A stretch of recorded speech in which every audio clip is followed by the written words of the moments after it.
Oi oi, it's your boy, bringing joy to the hoi polloi, Jack Slack, and it's the Jack Slack podcast, coming at you on Monday the 22nd of March, and we got some fights to discuss. Well, do you know what we're going to do?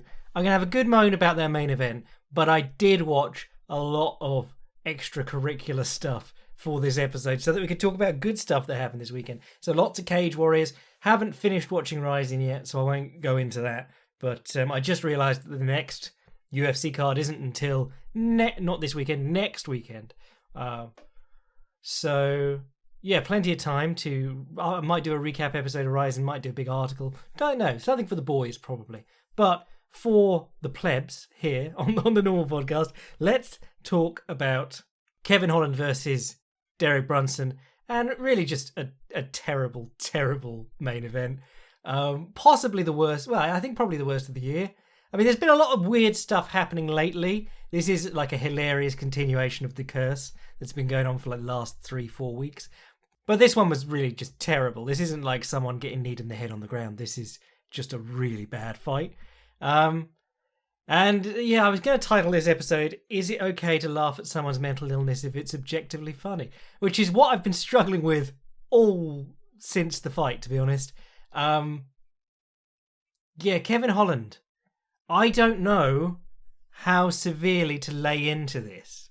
I'm in a weird spot. I don't want to mercilessly make fun of someone who has, issues going on, like very, very severe ADHD or ADD. But on the other hand, I do want to lay into him for just doing absolutely useless work through the fight and arsing around talking to Khabib and stuff. Like, there have been plenty of fights where Kevin Holland's talked, but it's never been this much. You know, completely ignoring his cornermen to have a very loud conversation with Khabib, which was basically just for the cameras. You know, it's funny when he's in there disarming people by saying, "Oh, that hurt," or whatever. It got very, very lame very, very quickly. And it was a 25-minute fight, so it really wore on. Yeah, this was Kevin Holland's gimmick taken to 11. It was not fun at all. Landed a couple of good shots on Brunson, but Brunson basically, we were talking about how he's better at getting into range and setting up his shots, or was against the very dangerous Edmund Shabazian, but he barely had to bother here. Like, he'd shoot and basically Holland would try and grab an overhook or whatever, but he'd do it so loosely that Brunson could just shuck him onto his hands and go behind him. And fair enough, there is a part of the meta in MMA at the moment, as we talked about in Neil Magny versus Anthony Rocco Martin and various other fights, is to turn your back from the back body lock and separate the hands and turn back into them.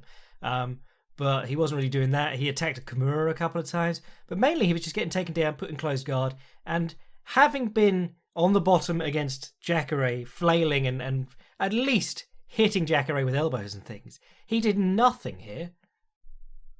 And Brunson did nothing either. So it was just a really crap fight. And I tried to make it sound interesting last week, but I still only got like half the listens I normally do. So I think people were probably better prepared for this than I was. I'd worked myself into this could be an interesting fight, and then it was just absolute garbage.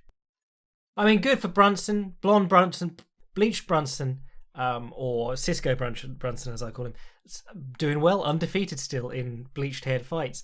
But my word, that's not one that you want to put on your resume, even in a positive light. Or you want the name on your resume, but you don't want people watching the fight to check what happened. And then before the card even kicked off, the fight that I said was the interesting fight on the card last week, Gregor Gillespie versus Brad Riddell, ended up being cancelled due to, I think it was COVID protocols, which is what they're now saying instead of someone tested positive. Which I think has something to do with the fact that they want to start filling arenas in Florida again. And they're sort of being like, guys, it's not serious anymore. Come on down. But like, they just cancelled or postponed Volkanovski versus Ortega. You got to put the champion first. They just postponed that because of COVID protocols, which it makes it sound like no one tested positive for COVID, but someone did. I believe it was Volkanovski that did, or his cornerman or something like that. But yeah, so we lost the other good fight. Well, it would have been the only really good high level fight on this card. Yes, real shame. But we'll talk about the stuff that I did enjoy. Grant Dawson versus Leonardo Santos. I forgot to even talk about that last week. That is how effectively the UFC buried Santos. And Santos has done a good amount for himself, to be fair. Leonardo Santos, undefeated back to like 2009. He's beaten, he knocked out Kevin Lee. In ADCC, he flying armbarred George St. Pierre. He's a very, very good fighter. I think he knocked out Stevie Ray recently.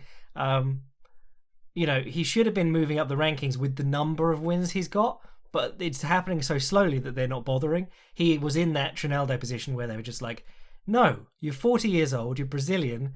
What do we get out of like pushing you? So he got Grant Dawson, who was a very highly regarded prospect coming into this one. And to be fair, Leonardo Santos did really well for the first 2 rounds, and then tried to coast in the third from the bottom and got knocked out with hammer fists while attempting to reap the leg for a heel hook in the third rather. And I saw a couple of takes that were like, Chael was right, heel hooks don't work. No, like if you watch the recent career of Charles Oliveira, heel hooks do work as a position and as an attack they do. But there were almost identical moments in Kevin Lee versus Charles Oliveira, and the difference was Charles Oliveira actually reaped his fucking leg. If you get the knee across and you turn it away and you force them to turn their knee so that it doesn't get fucked up, you can start attacking from there. But he didn't. He was just stuck there with sort of like a single leg X, not really doing anything, and got hammer fisted in the face. And he went out very quickly, so he didn't have a lot of time to adjust. But this was a continuation of that last fight for Santos, because he looked good in the stand-up. What he was doing was he's fighting southpaw against an orthodox opponent, and each time Dawson started jabbing in or working in, he would step off to his right, but look back so that he was in like an orthodox stance to the side of his man, and he'd throw the right hand over the shoulder, and he did it a couple of times. It was really nice. And having just done a ton of work on Marvin Hagler, which you should go and read if you're a Patreon boy. Actually, I should have plugged that at the start of the show. That's the thing I'm proud of this week. I did a big piece on Marvin Hagler, his OG switch hitting, and his remarkable southpaw game. But this was pretty cool, what Santos was doing here. There was a lovely judo throw from the clinch, as Dawson sort of pinned him along the fence. And yeah, it was very strange, because he was coasting in the third, got knocked out in the last second, I think it was, or last couple of seconds. And he gassed out, like in his last one, having gone too hard he didn't even go particularly hard in the first 2, so clearly his gas tank has just been an issue for these last 2. And the craziest part is that 2 judges scored the first 2 rounds for Dawson anyway, which watching the first round, there's almost no way I could imagine you scoring it for him. Pretty incredible. But yes, bad luck, Leonardo Santos. Basically, you've got to make a choice here. You're 40 years old. Do you immediately bounce back and get another fight, get a win? Or do you retire? I mean, he's probably going to do neither, and he'll just keep meandering along one fight every year or 2 until he's 45. But very strange, and just an annoying one, because everyone who knows anything about him goes, oh, Leonardo Santos, what a lot of potential that guy had, and then he aged out of it, basically.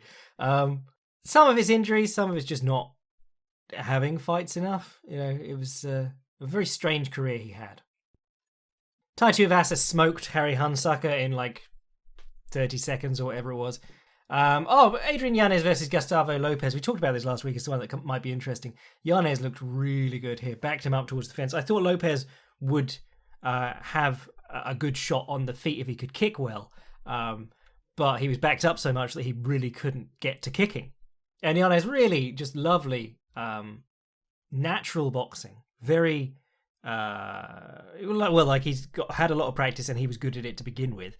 It's not perfect. He does head whip when he throws his right hand, but great timing, great anticipation of his opponent's shots, and good power, obviously. Also big for that weight class. He's like 5'9", 5'10" at bantamweight. I thought Max Griffin versus Kenan Song was good. Max Griffin just sort of got in his chest and hit him with counterpunches while he was coming forward. Very nice stuff. And good lord, I'm looking at this card now. It was a lot of crap, really. Oh, Bruno Silva, he impressed me against JP Buys. Lovely use of the low kick, or the calf kick, or whatever you want to call it. Timing right hands over the top. He did a little bit of that Leonardo Santos circle off and change stances and try and counter. Really appreciated that. Haven't seen an awful lot of... I must have seen him because I watch all these events, but I can't remember seeing a lot of Bruno Silva, so I'm looking forward to keeping an eye on him. JP Buys was new in the division, but yeah, he got smoked. Silva looked amazing. And that was pretty much your lot for the UFC card. Oh, Giles versus Deletes was fairly entertaining, if only for the fact that Deletes looks like Paul Craig on a liquid diet. But the good stuff I watched this weekend was the Cage Warriors cards. It was the trilogy, I think they called it. They've done a couple of these now where they do 3 nights of fights. And one, it's a cool way to offer fights to enough people that you're still an active company and putting on events. And a great way to get people talking about it because it's like a special event. But yeah, they had a lot of fun fights on. I'm still the one I haven't watched yet that's important is the Morgan Charrier fight. Those of you who listen to the podcast regularly will know that I'm a big Morgan Charrier stan, and he lost his title in a split decision. It was supposed to be very close, so interested to watch that. It's pretty funny because him and Saladin Parnasse were 2 guys who I was super hyped for. He's just dropped his Cage Warriors title in a split decision, and Parnasse got knocked out with a bicep to the head. Like, slipped under a guy's fist, but got caught with the bicep and face planted. It was incredible. That was in KSW. Oh, there was a KSW event this weekend too that I haven't watched yet. So fucking tons went on this weekend. Or last weekend. They couldn't have put it on this weekend, actually. If they'd done all the Cage Warriors shit this weekend and the KSW, then I'd have something to keep me busy before this Ngannou Miocic card. I just had a go about saying the champion's name first, but never mind.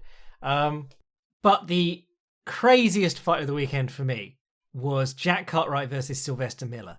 Now, Sylvester Miller, from the get-go, very goblin-like in his appearance, looks like the Why Though meme. There's a great painting by some nutter from the 1800s, 1600s, whenever, of like a chubby baby with a weird face in like a Pope hat. And it became a meme with people writing Why Though on it. Letter Y, THO. Meanwhile, Jack Cartwright always rocks the rat tail, which is just it's the hairstyle of choice for the Team Lakai member. But Sylvester Miller, half his height, because Cartwright's a bantamweight, is 5'9", and Sylvester Miller takes him down, and it was a really weird fight because he, like, sometimes Cartwright would stop the takedowns really well, and then in like the 4th, after being taken down in all 3 rounds, he jumps guard. It was very strange, but Miller gets in his guard and he starts posturing up and coming down with his elbow, but always missing the elbow and throwing his head down at the same time, and he keeps headbutting him. But here's where I'm confused, because like they had Dan Hardy on the booth and he said that he hadn't seen it in any of Miller's other fights. Cool that Dan Hardy's there. Cage Warriors actually one of the best booths, one of the few booths I actually enjoy. You got Brad Wharton, my boy on Twitter. You got Dan Strauss, no-gi grappling legend in the UK, and you got Dan Hardy. You got your Dans for your analytical input. But Hardy said he'd never seen this in Miller's previous performances. I was thinking, like, is this something he's developed to try and get power on his ground and pound? Because his ground and pound wasn't doing any damage, but he also, for hitting with his head so much, he also wasn't doing any damage. It was really strange. The dude ground and pounded like one of those tippy birds that Homer uses as his replacement when he's working from home to press the yes key on his computer. But so strange. Like, the guy, who was the ref? Hold on.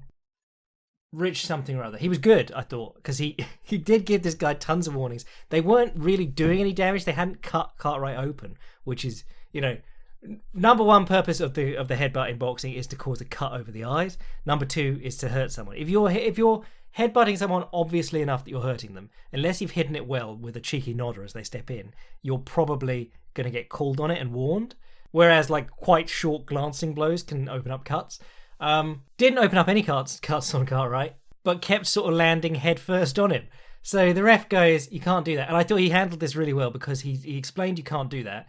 And then he was like, we're all remembering the Yan thing and all the excuses of like, hey, English isn't his first language or whatever. So he gets him off the ground and he drags him to his corner. And he says to his corner, he explains to the corner and he says, tell that to him. And he goes, does he understand? He can't keep dropping his head. Then he lets him back into action, and the guy does it again, so he takes a point, and then the guy does it again, so he takes another point. Like, he just keeps doing it, and it's not. I can understand why the guy took 2 points instead of just DQing him immediately. It's a title fight. The guy's not actually doing any damage with the foul, and he seems really stupid.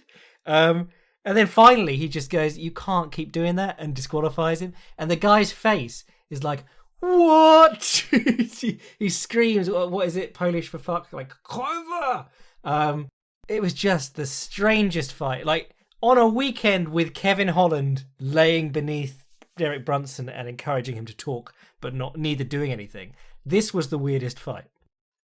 And the dude kept shooting in and like putting himself in the crackdown, but slamming himself into the crackdown. So he'd pick Cartwright up. Cartwright would have like a body lock over his back. And then he'd like slam him down into a position where Cartwright was almost taking his back every time. It was very strange. He'd slam his own head into the ground. He was just one of the weirder fighters I've watched recently. But then I've got a lot of time for weird fighters. You know, if you watch the last film room, we were watching Takumi Yano and Masakatsu Imanari. Takumi Yano, as I described it, the Masakatsu Imanari we've got at home. He's just like, he's Imanari, but he's pulling the guy on top of him into mount. And his nickname's the Oriental Mystery. And I'm like, the mystery is how he's going to get out of this one. But Sylvester Miller, you strange man. I'm going to have to watch some of his other fights because I want to know if he's just full-time retarded.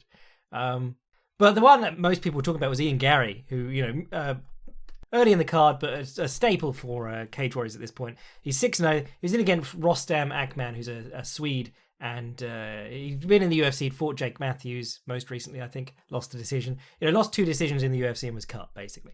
So, good enough to be called up to the UFC in recent years, and good enough to not get stopped previously. And Ian Gary ran through him. It was incredible. He grappled him in the first round.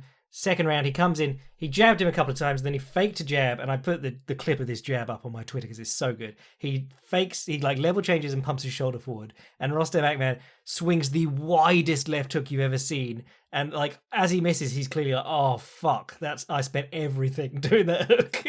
And then Ian Gary moves in on him afterwards and head kicks him. It was really nice, knocked him out. Spark didn't hit him afterwards, which was classy. Yeah, Gary, he's pretty well regarded, like in the circle of people who watch Cage Warriors and stuff.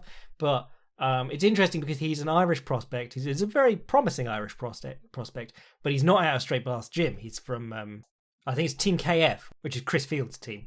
And it's interesting because, you know, basically Bellator, they're all like, we're going to get all the Irish prospects. But what they did was they just basically, anytime John Kavanagh's got anyone in his gym, they go, "Can we give him a fight?" And that's partly because, like, Bellator's most successful moment ever was getting Conor McGregor to jump in the cage because they hired Charlie Ward, who's not a great fighter. So that's part of why they do that thing. But, like, when you watch a Cage Warriors card, there's clearly a lot of prospects coming up in Ireland who aren't just going straight down the straight blast gym route, which is interesting because you'd think more people would do that. But, or you certainly think that they're, like, the most popular. If you're going to be bandwagoning on MMA, or if you discovered MMA and you're like a teenager or whatever, when Conor McGregor's coming up, you'd think you'd go straight to Straight Blast Gym, you know, especially given like more than half the population of Ireland lives in Dublin. But these Cage Warriors cards are always a reminder that there's a lot of talent coming up outside of Dublin, or sorry, outside of the SBG system in Dublin. And to be fair, there's some SBG gyms in like Sweden and stuff that turn up on these Cage Warriors cards. But also on the same card as the Cartwright Miller fight and the Gary Akman fight, which is the Friday card. Jack Grant was back, and Jack Grant is a very strange character. I watched him. He fought for the vacant welterweight title against Jai Herbert before Jai Herbert came to the UFC, and Jai Herbert, being a super promising prospect, knocked him out in round 3. And Grant strikes like a peacock. He's got like chest sticking out, swinging weird punches, very ugly striking. Lots of high kicks and stuff that don't really do anything. But his grappling, shit hot. Like the last time I saw him submit someone, he stood in their guard, like with the right foot forward, and he pummeled his left foot in and took his right foot out so that he was left foot forward and did a knee cut to the opposite side in quick sequence with that, which is very cool. switching sides on a pass like that. And he submitted the dude. But in this one, he takes the dude down, mounts him. The guy turns his back, and he goes for the seatbelt. One hand over the shoulder, one hand under the other shoulder. The standard getting on the back position. And this lad, Fleminus, he pulls the arm over the head, which is a good way to stop people choking you and to start escaping. And Grant releases one of his hooks, swings off him so that he's turning back to face Fleminus, and he isn't on his back anymore. And he starts looking for that, sometimes called the hip hugger, seated katakatami is what Danaher calls it. It's that guillotine, but with the arm in and the arm on the same side as the guillotine of your body, that is. So you've got the head and arm basically in like a guillotine grip. And he starts looking for that, and then he switches off to the anaconda by punching his arm through and falling on his side. It was a really nice sequence to finish. I love submissions like that. Gary Tonin used to hit a load of guillotines from back position, but Pedro Munoz has hit a couple where he's been going onto the opponent's back, where they've been standing up with him on their back, and then he's switched and turned back towards them and taken the guillotine. There was an amazing knee, Jean Ndoye versus Corin Eaton. This was on the Cage Warriors 122. And that was just like the Joe Duffy knee, just a guy diving in for a takedown. He'd gone for one, been shucked off, and he immediately went for another one when he thought the guy was coming in with punches. So the guy just faked a punch and kneed him in the head. It was incredible. There was a great fight between Liam Gittins and Brian Bouland. Liam Gittins takes the Holly Holm route. Actually, it was almost the Aspen Ladd route. He comes out swinging and he's screaming on every punch. It's really weird watching a man do it. But Bouland gets stuck against the cage with his guard up, and then he comes back, knocks him down with a punch, and the ref stopped it really soon, but everyone watching was like, I like it, because the guy who was screaming on his punches and was being super intense lost, which is always funny. James Thompson, any of his losses were hilarious back in the day. But the important point from that card, aside from the main event where Morgan Charrier lost, is Paddy Pimblett, who, if you're talking Cage Warriors prospects, he has been around forever. Because if you hadn't noticed, like the welterweight, lightweight titles ping-pong around so much. Conor McGregor had both of them. Jai Herbert had the welterweight. Mason Jones had the welterweight. And they're often vacant because that's the way that like lesser promotions work. Guys very rarely stick around and defend their belt a load. But Paddy Pimblett was a guy from Liverpool who'd come up mainly in Cage Warriors, became their featherweight champion, lost it, moved up to lightweight because he's still a young guy and he's putting on weight. And, he's been sort of out of action for a little while. He got a title fight for the vacant lightweight belt against Soren Beck in 2018. And then he was basically out of action until March last year when he fought Decky Dalton, beat him in round 1. And then this one he fought David Martinez. And the rub on Pimblett has always been his striking. It's not great. He's kind of like Jack Grant in that his top game and his grappling are shit hot. But the downside of like coming up in the British, French, Irish sort of regional area that is Cage Warriors is that, you're coming up as an amazing top player and grappler, but you're going to run into like elite wrestling talent when you get to the global level. And there is a difference between wrestling in the cage and wrestling. Brad Pickett, while his nickname was One Punch, what he was really known for was wrestling in the cage. He was very, very good, especially for a Brit. Out-wrestled Demetrius Johnson, no less. But, if you don't have the striking, people are really going to worry about when you move in with like elite wrestlers who you can't take down. If they put you on your back, it doesn't, if you're a great grappler, the disadvantage of being on the bottom is so much greater than in like jiu-jitsu or just pure grappling. And if you can't get the other guy down on your terms and he makes you stand up, then that's the other area of the game that you don't have being exposed. So it was pretty cool to see him look pretty competent and, also a lot bigger than the last time I saw him, but pretty competent on the feet in this one. And then he did get him down really early, to be fair, and finished him with a rear naked choke. But it was exciting. And he basically announced, I'm going to the UFC. He's going like, give me a call, McMaynard, blah, blah, blah. And he's been around forever, and he's been a super promising guy forever. And honestly, he looks better now than he did, in spite of the losses. So, yeah, pretty excited for Paddy Pimblett in the UFC. Mason Jones is the most recent sort of crossover star that I can think of. And while did he lose the decision? I can't remember, but his last one was a fucking banger, So give Paddy the Baddie a chance is what I'm saying. And he looks like Jay from The In-Betweeners, which is even better. Just having a look at some of the news for stuff to talk about, and breaking, Chatri Sichondong unblocks Jack Slack. Number one. Number two, he's just announced that they've signed, or have signed Gordon Ryan to MMA and grapple and submission grappling, which makes me suspect, because that's a bit like when Ryzen were like, we've got tension to kickbox and MMA, and you're like, he doesn't want to do MMA. Why? Well, just say you're gonna have a kickboxing division.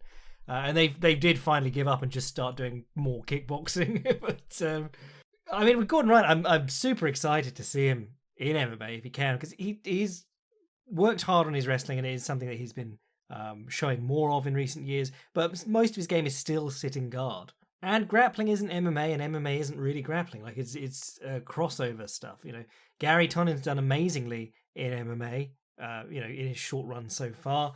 But there are plenty of other guys who just haven't, like Yuri Samosh. You know, he went to one, they gave him a guy who was supposed to be sort of easy, and he couldn't take him down. And Yuri Samosh is one of the best takedown artists in, like, the BJJ scene. I don't know if Buchecha's had his first fight there yet either, but they were talking about doing him versus Rugrug, and then he quickly bailed on that idea. I think Gordon Ryan and Keenan Cornelius fell out because Keenan basically revealed on his podcast that, like, Gordon wasn't doing that well in sparring for MMA, or just like he was having a hard time putting it together. But that's nefarious gossip. We won't get too much into that. I mean, the guy is a genius of no-gi grappling, and I for one would be very excited to watch him fight even the scrubbiest scrubs. And you know, that's how Tonin started. He started fighting absolute no-hopers, and now he's actually fighting the best guys they've got in one and doing fine, or doing great even. So there's not really, like, the ceiling is very low for what someone like him can do in one. You know, as in, like, the best guys he can beat there are still not that great in terms of, like, worldwide positioning. I mean, we're talking about, like, the middleweight and light heavyweight divisions, and like, I mean, Ong Lashong, I'm sure that if he can take him down, he'd kill him, because Ong Lashong is terrible on the ground. But it's a great place to start. So yeah, I'm excited for that. And this episode's just turning into a mess because that one fight that was supposed to happen this week, well, the two fights that were supposed to happen this weekend, one didn't happen. Actually, neither really happened. So let's do a quick question, and then we'll get out of here for today, and we'll do something fun later in the week. Hey, Jack, a long-time fan of the podcast, and I just wanted to say how much I liked your Filthy Casuals guide to Minoru Suzuki. Pancrase sometimes gets overlooked or dismissed as just rigged Japanese nonsense, and although there certainly was some shady shit going on in some of those, most of it was legit, and I'm a big fan of it, so thank you for bringing it to the masses and breaking down the man that got me into MMA. Now that I've finished sucking your dick and you love me, question time. 1. Do you have any advice or system or anything like that regarding in regards to analysing fights? You spoke about the subject in one of your early podcasts, the 8th podcast. God, I felt like I've covered it more recently than that, but clearly not. But assume you've since gotten better and have a few more gems to share. Number 2, favourite fighter. Kind of explains itself, but put a gun to your head and you have to choose between Musashi and Valentina. Who do you pick?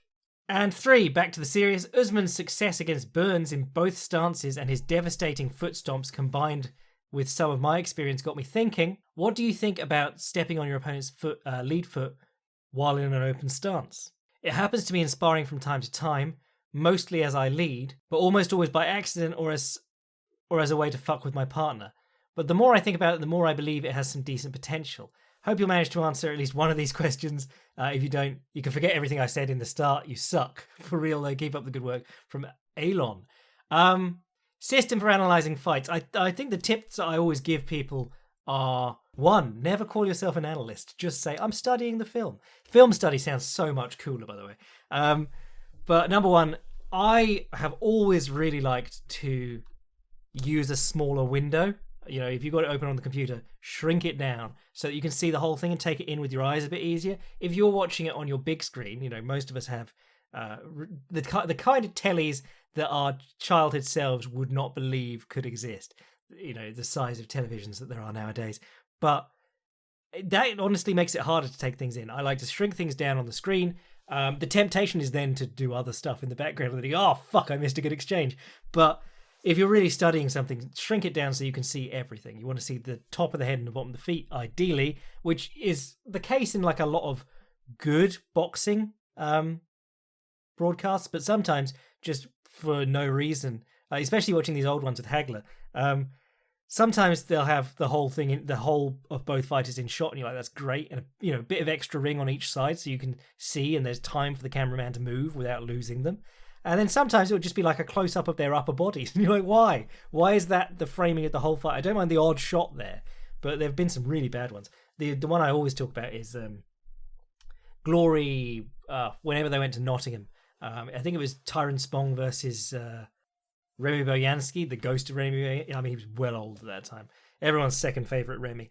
But they basically, Tyrone Spong was pressuring him and walking him down around the ring, and the cameraman was always pointing straight at Spong's back, which was, he was a pretty jacked and juicy boy back in the day, and you just got back muscle, and you couldn't actually see him throwing these beautiful combinations. You could just see like his back rippling. But generally, obviously, the more you can see with ease in your peripheral vision or just in one spot while you're looking at it, the easier it gets.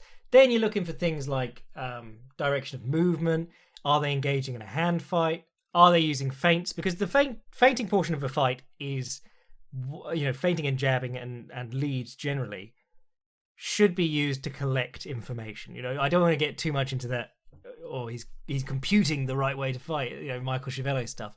But good fighters, unless you're trying to knock someone out in like the opening seconds and you've just bum rushed them, typically the stuff you show early is to get a read on the other guy to see how he's reacting. If someone's got really obvious, like they always slip this way or they always slip. Say you're fighting a southpaw and you're throwing right straights and they keep ducking down to the elbow side of your right straight.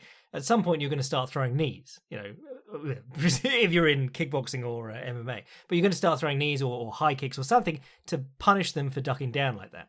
And that's the portion of the fight, like whether they're in there having to work it out while also worrying about the counter coming back. You can watch them and go, how is that guy reacting to these feints? How is the other guy reacting to these feints? And start to build up what might they be seeing? And you'll probably get what they're missing too, there've been a few where, it's always good to tweet when it happens. But there've been a few like Bisping versus Belfort. They're both dipping down to the elbow side of each other's rear straight. And I was like, someone's getting head kicked here. Moments later, head kick knockout. And, you look clairvoyant, but it's what both of them has seen, or at least one of them saw it before the other. Or when I tweeted, if that Walt Harris Alexander Volkov fight where I said Volkov should be focusing on the right front kick to the body here. It's something I spotted, and then obviously Volkov had spotted it and he used it. It matches up like that sometimes. But you had the benefit of not being in there worrying about Walt Harris hitting you in the head, so you get to watch them cycle through their feints, cycle through their reactions, their defensive tendencies, and build up a bit of a picture that way. Then you're looking for, what do people go to the most? People have their favorite combinations. My jab, right straight, right body kick. Always loved that because it was a great point scorer back in the point fighting days. But also, it's kind of unusual in kickboxing to throw same hand as same leg on short combinations like that. But everyone has a few like that they have so well practiced that they will go to it automatically. And this is something I was talking about in the Hagler piece I've just written. People are not sharp all the time. People are not savvy all the time. Even Floyd Mayweather is not quick-witted in every moment of the fight. A lot of the time, you're falling back, especially once you start puffing, you're falling back on mechanics and the things that you're used to doing, the stuff that's disciplined into you. You got layers of this. Like the clever shit is the stuff that immediately expires once you start to breathe hard. Then you got the disciplined shit, which works, but you've got to be disciplined and stay with it. And then you got just fighting badly, which is where there is always a fall off. Everyone at some point, their discipline drops and they start fighting sloppily. And people who can be disciplined for 12 rounds like Manny Pacquiao or someone like that at a torrid pace, that's incredible. But you got to watch people for the things that they have disciplined into themselves and the holes in that. If they're coming out of their combinations a bit weird, if they're dropping their hands, if they're throwing their punches, if they're throwing their right hand or a leaping left hook and then they're standing in front of the guy, they're not exiting after stuff. That's when you're thinking, that guy's probably going to get cracked. And it's kind of like that, I knew a basketball coach years ago who was obsessed with the quote, practice doesn't make perfect, perfect practice makes perfect. Because once you drill something into a habit, if you've done it badly, or if there's a big hole in it, well, even if there isn't, we talk about habits specifically because everything opens you up in some way. And if you do it regularly, and there is something that every fighter does regularly, you're opening yourself up to the same counter over and over and over. And when you're studying fights, really, like you're not looking for something to happen in that fight. You're looking for habits to build up, like a database, without getting too wanky, a database around one fighter, and think, well, how will that match up when he meets someone who does this? It's more how the things that guys regularly do play into each other. It's only when you're talking about like the elite of the elite that you're worried about someone bringing something new, specifically tailored to that guy. But we're going down a rabbit hole here. I don't want to get into the real like minutiae of stuff like that. But in terms of system, your system is what you watch the fight as best you can, and whatever pops out at you is going to be the sort of things that you're into anyway. We all gravitate towards certain things. There are tons of guys out there who are going to see different things to me, and I'm going to see different things to them. And I think there's tremendous value in that. I don't think there is a right way to look at a fight in terms of like drawing information from it.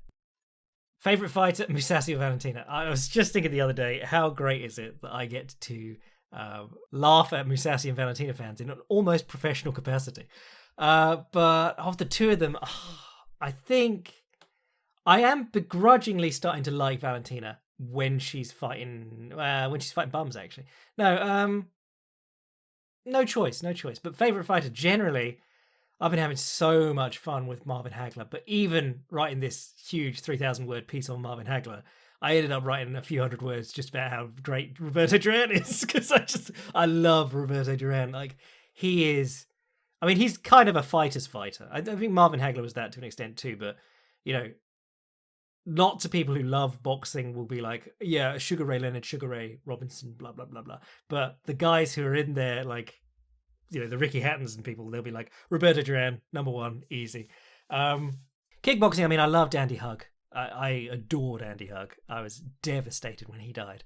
I'm losing my voice because I've been talking, like I recorded the Marvin Hagler thing and then this. So that's why I'm losing my voice. I'm not choking up over Andy Hug. It's been a while since that happened. But Andy Hug, I loved. Anyone does anything differently, like Sakuraba and Minoru Suzuki, specifically for the weird catch wrestling looks, and they had a lot of flaws. I'm not one of those. When I do things on Kazushi Sakuraba and Minoru Suzuki, I get a load of people in the comments who are like, "Yes, this is much superior to bitch ass Gracie Jiu-Jitsu." I'm like, no, it's just interesting because it's different. It's not. I have zero interest in rerunning like what style is better. Arguments at this point.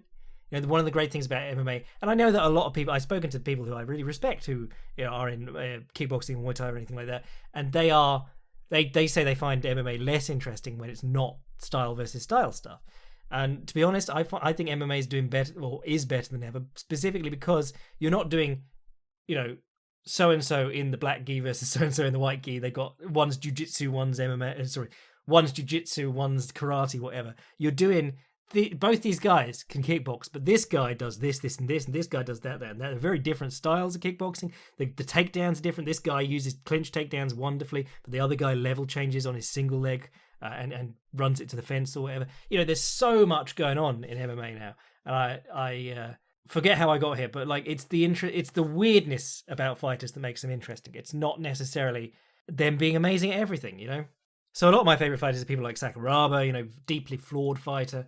Imanari back in the day I used to love. I'd watch Shinya Aoki in those dream tournaments and I'd be going, well, he's got terrible striking, but man, can he tie a dude up like a pretzel. And I think with my favorite fighters thing too, like when I'm looking for a great fighter, I'm looking for someone who can adapt to the opponent, and I think that's in every combat sport, that is the rarest thing. Like most guys can do it a little, but the guys who can consistently change themselves to face a different opponent, god tier stuff in combat sports. But the stuff that makes you like fighters specifically is when you can spot a thing going over and over again. It's the same stuff that people love about pro wrestling. If you've got a signature move, you know when to cheer, you know when to get excited. I know Marcelo Garcia's skill set. I know when the other guy's fucked. Well, it's normally when he gets on the mat, the other guy's fucked, but that really helps being able to cling on to like specifically what that fighter does, rather than someone who is super adaptive, which is probably a higher level of skill. But Specialists, honestly, sometimes make for better fight or more. I get more excited for specialists who have a small bag of tricks that they just use on everyone. And then stepping on the lead foot. Well, this is interesting because it was happening a ton in these haggler fights I was watching, and the haggler Duran fight especially. Like they're slamming their lead knees into each other. Like they'd go in, and one of them would end up like leaping backwards because his knee had been extended by the other guy's knee landing on it. Ibragimov versus Klitschko was another one I was watching this week, just for like a really bad example of a fight that descended into exclusively hand fighting and treading on each other's lead feet. But it was always something that guys claimed they did on purpose. And if you do get your lead foot pinned down and you get punched while you're moving back, you're going to fall down because you've got your lead foot pinned down and you're leaning back. And then as soon as it gets free, you're going to fall over. And you will see like the odd James Toney versus John Ruiz. He leaping left hooks John Ruiz and he steps across to land on his lead foot. It's incredible if he did it on purpose. But I can tell when someone headbutts someone deliberately. It's quite tricky to spot someone treading on the foot deliberately because it happens quite a lot by accident. And, if you're going for it, it's so easy to miss. It's hard. Like, people don't move their heads as much as they should. And when they do, they're very, very hard to hit. Everyone moves their lead foot all the time in fighting, so it's really hard to pin down. I think you'd be better off trying to do it like as they exit a clinch or whatever. Like if you saw guys starting to do it as opponents circled out on the fence, you're losing your grips, they're about to circle off with collar tie or whatever, you tread on their foot. I think that'd be very interesting. And there was always a value to it in wrestling. Like Dave Schultz used to call it his radar. He would pick the guy up single leg and then he'd hoist it up to the high ankle position, and then the guy would be hopping backwards, and rather than try and grab the head and trip the leg, which is the classical sort of finish, or like uppercut the back of the knee and sweep the leg out, he would just try and tread on their foot and then they'd fall over. I'm not sure about the legality of that back in the day, but it was something that he was known for. And those Schultz boys, they were rough, but I think there's tremendous value in treading on people's feet. I think it's just there's only so much time you can be bothered to invest in that, and it's the most mobile target of everything on the opponent. It's going to be really hard to do with consistency. Cheers, Elon. Right, I reckon that'll do us for today. I'll probably be back later in the week. But again, to hype this Marvin Mahagler piece, it's probably the thing that I'm most proud of in a while. It came out real well. There was a lot of stuff about Hagler that having never sat down and watched his fights all back to back in order, there was a lot I got out of it that I didn't really think about previously when I talked about Marvin Hagler. Specifically about when he switched stances, how he hid the stance switches, how he fought from southpaw in a way that was quite different to anyone at the time. One of the most successful southpaw jabbers ever. And that doesn't happen by accident. The reason that so many guys are very low accuracy with their jab in a southpaw versus orthodox matchup is that it can be quite easy to take away the opponent's jab. So that was really interesting studying how he landed it so often and so successfully. So if you want to get in on that, support the podcast and just be a boy generally, sign up to the Patreon. If you want to send an email to the podcast, jackslackpodcast@gmail.com. And if you want to see what I'm writing at any time, fightprimer.com. We'll be doing something interesting later in the week, so stay tuned, and I will catch you soon. I'm your boy Jack Slack. Let's never, ever speak of this fight again.